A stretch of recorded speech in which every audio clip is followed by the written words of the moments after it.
Hello friends, welcome to crazy GK track. तो friends देखिए, आज का ये जो वीडियो है स्पेशली एमपी के स्टूडेंट के लिए काफी इंपॉर्टेंट होने वाला है। देखिए, पिछले कई सेशंस में हमने मध्य प्रदेश करंट अफेयर्स को काफी बार और बहुत ही डिटेल में डिस्कस किया है। इवन हमने मध्य प्रदेश 2022 की महामैराथन क्लास भी ली थी, जहां पर हमने 150 से ज्यादा एमपी करंट अफेयर्स के क्वेश्चन डिस्कस किए थे। लेकिन आज के इस वीडियो में हम मध्य प्रदेश जीके के एक थ्योरी सेक्शन को डिस्कस करने वाले हैं, जो कि एग्जाम के पॉइंट ऑफ व्यू से काफी इंपॉर्टेंट है और इसका नाम है मध्य प्रदेश का पुनर्गठन। वीडियो काफी इंपॉर्टेंट होने वाला है। एमपी की किसी भी एग्जाम में यहां से आपको डेफिनेटली क्वेश्चन देखने को मिलेंगे, इसीलिए वीडियो में एंड तक बने रहिएगा। पसंद आए तो लाइक और शेयर कर दीजिएगा और साथ ही साथ चैनल को भी सब्सक्राइब कर लीजिएगा। तो देखिए, यहां पर हम मध्य प्रदेश के पुनर्गठन को दो पार्ट में डिवाइड करके पढ़ने वाले हैं। आज के इस पार्ट में हम 1947 से लेकर 1956 तक मध्य प्रदेश की स्थिति को समझेंगे और जो सेकेंड पार्ट आएगा इसी सेशन का, उसमें हम 1956 से लेकर वर्तमान तक मध्य प्रदेश की स्थिति को जानेंगे। वैसे देखिए, 1947 के पहले भी मध्य प्रदेश हमें देखने को मिलता है, लेकिन उसे मतलब 1947 के पहले जो मध्य प्रदेश है उसको हम यहीं पर मोटे तौर पर देख लेंगे कि वो क्या था। तो देखिए, 1947 से पहले मध्य प्रदेश नॉर्मली दो पार्ट में बटा हुआ था, उसको हम आगे चलकर डिस्कस करेंगे। लेकिन अभी हम ये जान लेते हैं कि मध्य प्रदेश का वर्तमान में स्वरूप कैसा है। तो देखिए, वर्तमान में जो मध्य प्रदेश है उसके बारे में आप जानते हैं कि यह 10 संभाग और 53 जिलों में बटा हुआ है। अभी हाल ही में मार्च 2023 में एक नया जिला अनाउंस हुआ है, मऊगंज, जो कि रीवा से अलग करके बनाया जा रहा है। लेकिन अगर हम 1947 की बात करें, जब देश आजाद हुआ था, तो आप सभी जानते हैं जब देश आजाद हुआ था तो 1947 में पूरे भारत में जितने भी राज्य थे उन्हें 4 श्रेणियों में बांट दिया गया था, 4 पार्ट में बांट दिया गया था। Part A, part B, part C और पार्ट डी। और आगे चलकर जब भारतीय संविधान लागू हुआ 26 जनवरी 1950 में, तो भारतीय संविधान में एक भाग शामिल किया गया जिसका नाम है भाग 7। और जो 4 श्रेणियां बनाई गई थी सभी राज्यों की भारत में, उसे भारतीय संविधान के भाग 7 में शामिल कर लिया गया। हालांकि श्रेणियां 1947 में ही बना दी गई थी जब देश आजाद हुआ था, लेकिन आगे चलकर संविधान जब लागू हुआ तो जब तक राज्यों के गठन नहीं किए जाते, पूरे भारत में जितने भी क्षेत्र थे 4 पार्ट में बांट दिए गए। पार्ट ए में ब्रिटिश प्रांत को रखा गया, जहां पर ब्रिटिशियर्स डायरेक्ट शासन करते थे, ब्रिटिश गवर्नमेंट का डायरेक्ट शासन था, उन्हें उन ब्रिटिश प्रांतों को पार्ट ए में शामिल किया गया। इसके बाद पार्ट बी में देशी रियासतों को शामिल किया गया, जहां पर राजा रजवाड़ों का शासन था। राजा रजवाड़े शासन करते थे, हालांकि वो रहते ब्रिटिश गवर्नमेंट के अंडर में ही थे, या ब्रिटिश गवर्नमेंट का कहीं ना कहीं कंट्रोल तो होता ही था, लेकिन राजा रजवाड़ों का शासन था और वहां पर विधानमंडल भी निरंतर चल रही थी। तो देशी रियासतों को पार्ट बी में जगह दी गई थी। इसके बाद पार्ट सी में चीफ कमिश्नरी क्षेत्र को शामिल किया गया था।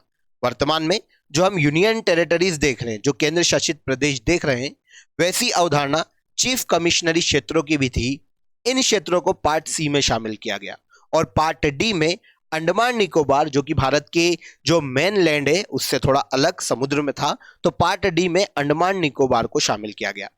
अब जब सभी राज्यों की 4 श्रेणियां बनाई गई भारत में, तो इस तरह से अंडमान निकोबार को अगर हम हटा दें, क्योंकि एक क्षेत्र था समुद्र में, तो इसके अपोजिट अगर हम देखें तो पार्ट ए, बी और सी में मध्य प्रदेश के क्षेत्रों को भी बांटा गया था।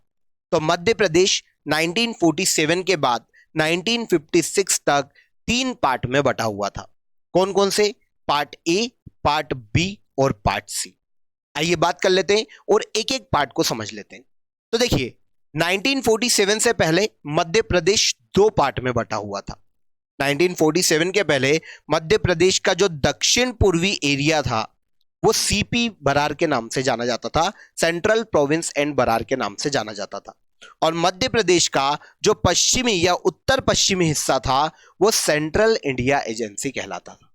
इस तरह आजादी के समय तक 1947 तक मध्य प्रदेश के 2 पार्ट थे, CP Berar, central province and Berar, और सेंट्रल इंडिया एजेंसी। लेकिन आप सभी जानते हैं 1947 के बाद मध्य प्रदेश को भी 3 पार्ट में डिवाइड कर दिया गया, पार्ट ए, पार्ट बी और पार्ट सी।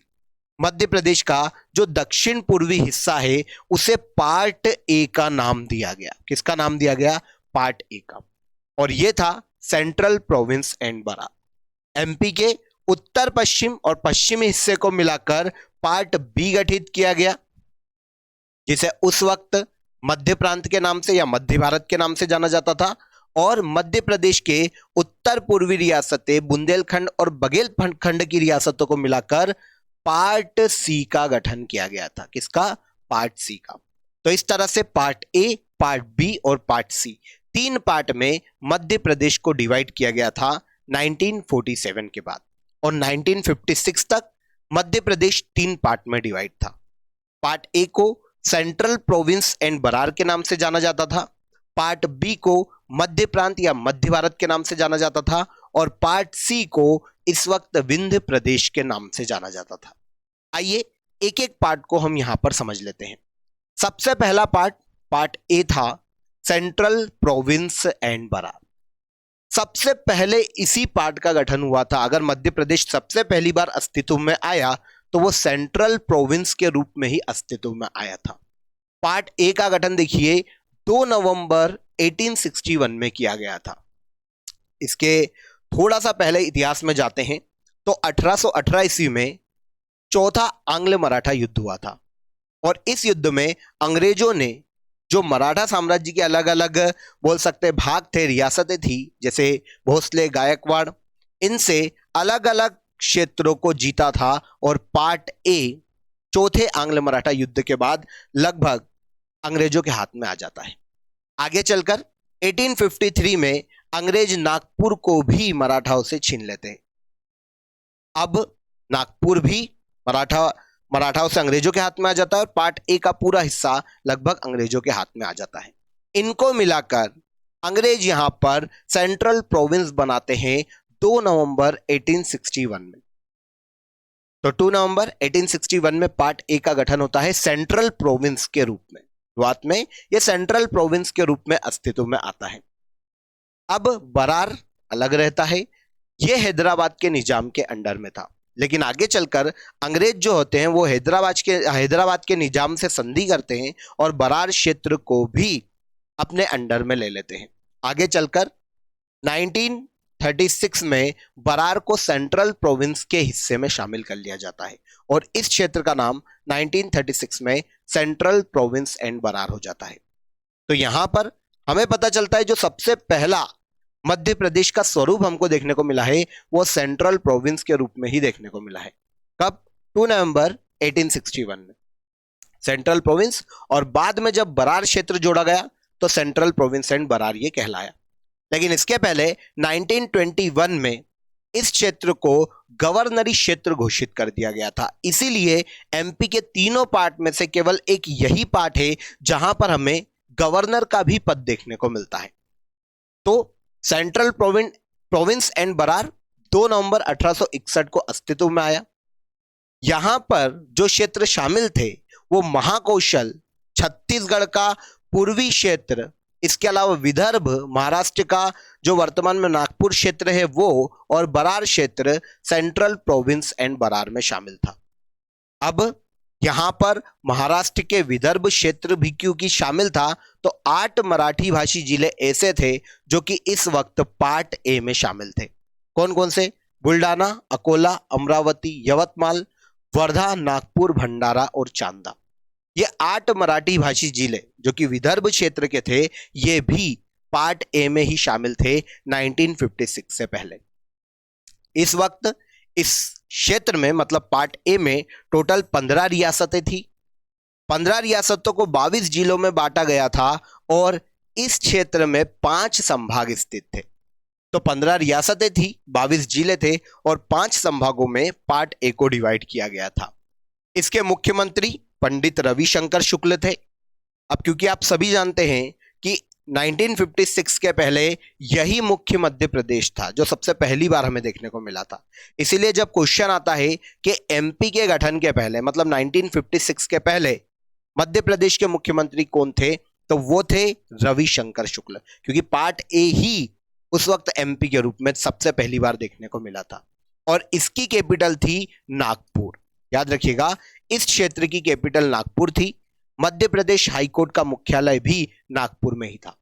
और जैसा कि मैंने आपको बताया, इस क्षेत्र को 1921 में क्योंकि गवर्नरी क्षेत्र घोषित कर दिया गया था, इसीलिए एमपी के तीनों पार्ट में एक ही पार्ट ऐसा है जहां पर राज्यपाल का पद देखने को मिलता है और यहां के राज्यपाल ई राघवेंद्र राव थे। तो मुख्यमंत्री रविशंकर शुक्ल और राज्यपाल हो जाते हैं ई राघवेंद्र राव, पार्ट ए। इसके बाद मध्य प्रदेश की जो पश्चिमी और उत्तर पश्चिमी रियासतें हैं उन्हें पार्ट बी के नाम से पुकारा गया और पार्ट बी को नाम दिया गया मध्य भारत का। पार्ट बी, जिसमें अगर हम क्षेत्र देखने जाते हैं तो मालवा का क्षेत्र शामिल है, इसमें निमाड़ का क्षेत्र शामिल है और चंबल का क्षेत्र शामिल है। इनको मिलाकर, पश्चिमी रियासतों को मिलाकर पार्ट बी का गठन किया गया था जिसे मध्य भारत कहा गया। इस क्षेत्र में सामान्यतः 25 रियासतें थी, लेकिन दो सबसे बड़ी रियासतें जो देखने को मिलती है वो है होलकर और सिंधिया। इसीलिए होलकर और सिंधिया के मध्य में यहां पर वर्चस्व की लड़ाई भी देखने को मिलती है। अब सिंधियाओं के जो शासक थे जीवाजी राव सिंधिया, जो अंतिम शासक थे, वो चाहते थे कि इस क्षेत्र का मुझे मुख्यमंत्री बनाया जाए। लेकिन बात वहीं आ जाती है कि अगर जीवाजी राव सिंधिया को मुख्यमंत्री बना दिया जाता तो जनता में यह मैसेज जाता कि अभी हम अंग्रेजों से आजाद हुए और फिर से राजा रजवाड़े शासन करने लगे, क्योंकि जीवाजी राव सिंधिया अंतिम सिंधिया शासक थे, तो उनको मुख्यमंत्री का पद नहीं दिया गया। लेकिन होलकर और सिंधियाओं के मध्य में आपसी सहमति से एक अलग हट के मुख्यमंत्री बनाया गया जो कि दोनों से संबंध रखता था, और वो बनते हैं लीलाधर जोशी। तो पार्ट बी के मुख्यमंत्री के रूप में लीलाधर जोशी देखने को मिलते हैं।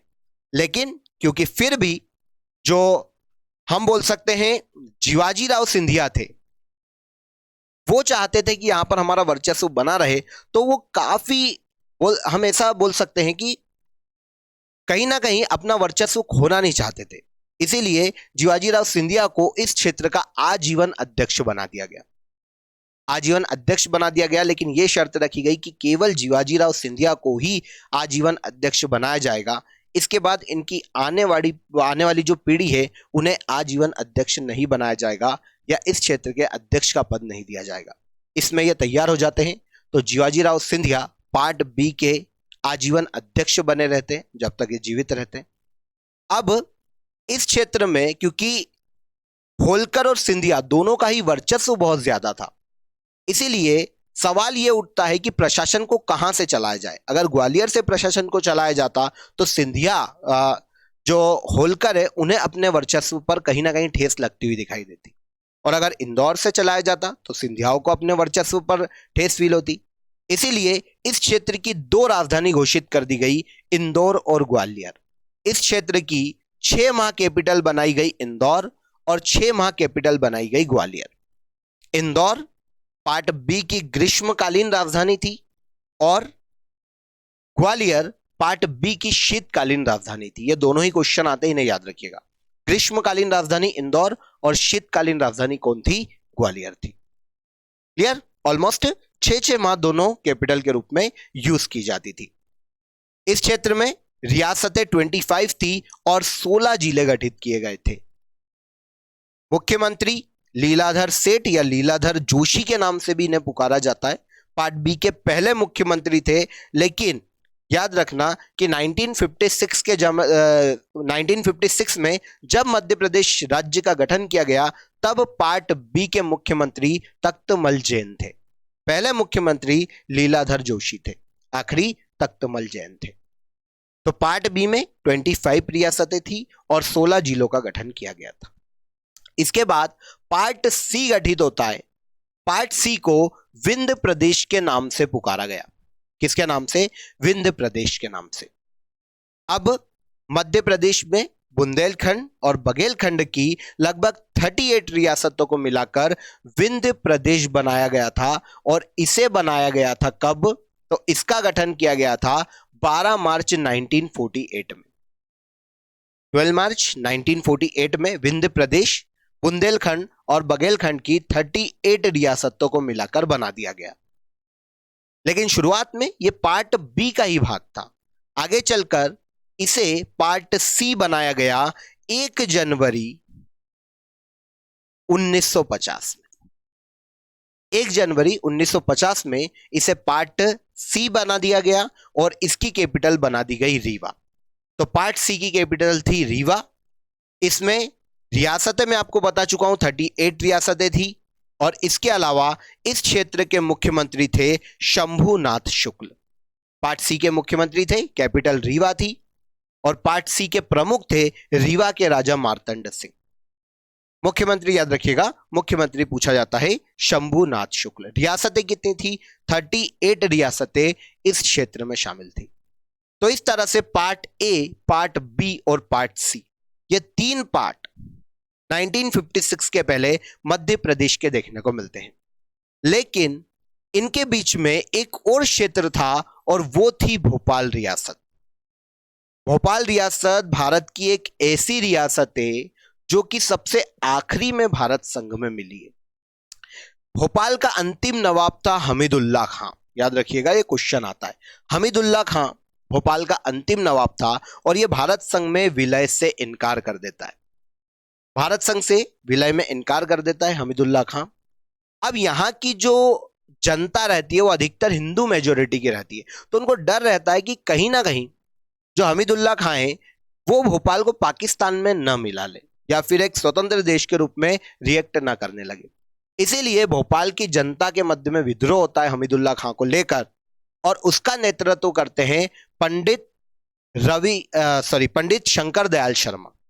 पंडित शंकर दयाल शर्मा के नेतृत्व में विद्रोह होता है और हमीदुल्लाह खां को झुकना पड़ता है जनता के आगे। और फाइनली 1 जून 1949 को हमीदुल्लाह खां भोपाल को भारत संघ में विलय के लिए तैयार हो जाता है और 1 जून 1949 को भोपाल को भारत संघ में विलय कर लिया जाता है और भोपाल स्टेट को शामिल कर लिया जाता है पार्ट सी में। किसमें शामिल कर लिया जाता है? पार्ट सी में। क्लियर? अब भोपाल स्टेट पार्ट सी का भाग हो जाता है, लेकिन क्योंकि एक स्वतंत्र ऑटोनॉमी थी और अलग से और बाद में यह पार्ट सी में शामिल हुआ, इसीलिए इसके प्रशासन के लिए अलग से व्यवस्था की गई और इसके मुख्यमंत्री बनाए गए शंकर दयाल शर्मा। शंकर दयाल शर्मा, जिन्होंने जनता का नेतृत्व किया था जब ये भारत संघ में विलय के लिए तैयार नहीं हो रहे थे। तो शंकर दयाल शर्मा चीफ मिनिस्टर बनते हैं भोपाल के। क्वेश्चन ये भी आता है कि ये कब से कब तक भोपाल स्टेट के मुख्यमंत्री रहे हैं? तो ये भोपाल स्टेट के मुख्यमंत्री रहे हैं 1952 से 1956 तक, जब तक मध्य प्रदेश का गठन नहीं हुआ। ये इंपॉर्टेंट इसलिए भी है क्योंकि ये आगे चलकर भारत के राष्ट्रपति भी बने हैं। शंकर दयाल शर्मा गठन से पहले भोपाल स्टेट के मुख्यमंत्री थे 1952 से 1956 तक। तो भोपाल स्टेट पार्ट सी का भाग था। 1 जून 1949 को भारत संघ में शामिल किया गया और इसके अंतिम नवाब हमीदुल्लाह खां थे। तो इस तरह से 1956 के पहले मध्य प्रदेश 3 पार्ट में डिवाइड था, पार्ट ए, पार्ट बी और पार्ट सी। वो आप सभी जानते हैं, जब भारत आजाद हो जाता है 1947 के बाद, तो राज्यों के गठन की प्रक्रिया शुरू की जाती है और एक कमिटी बनाई जाती है जिसका नाम था एस के धर आयोग। 1948 में एस के धर आयोग बनाया जाता है और यह अपनी सिफारिशें भारत सरकार को सौंपता है कि भारत में राज्यों का गठन भाषाई आधार पर न होकर उसकी भौगोलिक और प्रशासनिक सुविधा के आधार पर किया जाना चाहिए। लेकिन उसी वक्त दक्षिण भारत की जो बेल्ट होती है तमिल तेलुगु क्षेत्र में, वहां पर भाषा के आधार पर नए राज्यों के गठन की मांग शुरू होती है और बढ़ जाती है। तब 1948 के ही अंत में जेवीपी कमेटी बनाई जाती है, जवाहरलाल नेहरू, वल्लभ भाई पटेल और पट्टाभी सीतारामैया। इस कमेटी ने 1949 में अपनी सिफारिशें दी और इन्होंने भी राज्यों के गठन पर वही अनुशंसा दोहराई जो कि एस के धर आयोग ने दी थी। मतलब जेवीपी कमेटी ने भी यही कहा कि राज्यों का गठन भाषा के आधार पर न होकर प्रशासनिक और भौगोलिक सुविधा के आधार पर होना चाहिए। लेकिन जब दक्षिण भारत में इनकी रिपोर्ट आने के बाद विरोध बढ़ जाता है, तो लगभग 56 दिन के अनशन के बाद तेलुगु बेल्ट में रामल्लू श्री राजू, जो कि एक तेलुगु नेता होते हैं, वो मांग कर रहे थे कि हमको तेलुगु भाषी राज्य चाहिए। तो 56 दिन के अनशन के बाद जब उनकी मृत्यु हो जाती है और तेलुगु बेल्ट में हालात बिगड़ने लगते हैं, हिंसा की स्थिति आती है, तब 1 अक्टूबर 1953 में आनन फानन में पहला भाषाई आधार पर राज्य बनता है आंध्र प्रदेश। और उसके बाद जब सब शांत हो जाता है तो पुनः एक बार राज्य पुनर्गठन आयोग लाया जाता है 1953 में, राज्यों के गठन पर अपनी अनुशंसा देने के लिए। इसके अध्यक्ष थे फजल अली और 2 अन्य सदस्य थे, हृदयनाथ कुंजरू और के एम पडिक्कर। हृदयनाथ कुंजरू, के एम पडिक्कर 2 सदस्य थे और अध्यक्ष थे इसके फजल अली। इसे फजल अली आयोग के नाम से भी जाना जाता है। 1953 में गठित हुआ। 1955 में इसने अपनी सिफारिशें भारत सरकार को सौंपी और भाषा के आधार पर राज्यों की गठन की मांग को स्वीकार कर लिया। तब इनकी सिफारिश के आधार पर भारत में 7वां संविधान संशोधन 1956 में किया गया और 14 राज्य और 6 केंद्र शासित प्रदेश बनाए गए। कितने? 14 राज्य और 6 केंद्र शासित प्रदेश। इन्हीं 14 राज्य में 1 नवंबर 1956 को मध्य प्रदेश राज्य अस्तित्व में आया। कौन सा? मध्य प्रदेश राज्य। अब मध्य प्रदेश राज्य को पार्ट ए, बी और सी तीनों पार्ट को मिलाकर बनाया गया। लेकिन क्या उन पार्ट में चेंजेस नहीं हुए? बिल्कुल हुए। पार्ट ए, बी, सी जब मर्ज किए गए और इनको मिलाया गया और मध्य प्रदेश बनाया गया तो पार्ट ए से जो 8 मराठी भाषी जिले थे विदर्भ क्षेत्र के, वो महाराष्ट्र को दे दिए गए। किसको दे दिए गए? महाराष्ट्र को दे दिए गए।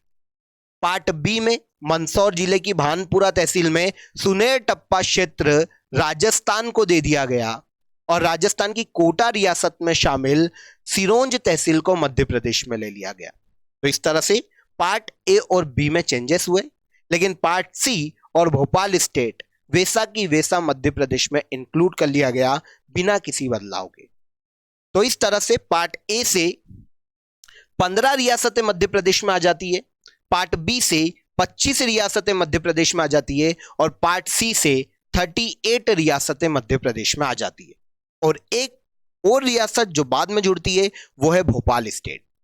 इस तरह से 79 रियासतों को मिलाकर 1956 में मध्य प्रदेश राज्य का गठन कर दिया जाता है। तीनों पार्ट को मर्ज कर दिया जाता है, जिसमें पार्ट ए और बी में छोटे छोटे चेंजेस किए जाते हैं और फाइनली 79 रियासतों को मिलाकर मध्य प्रदेश में 8 संभाग बनाए जाते हैं और 43 जिलों का गठन किया जाता है।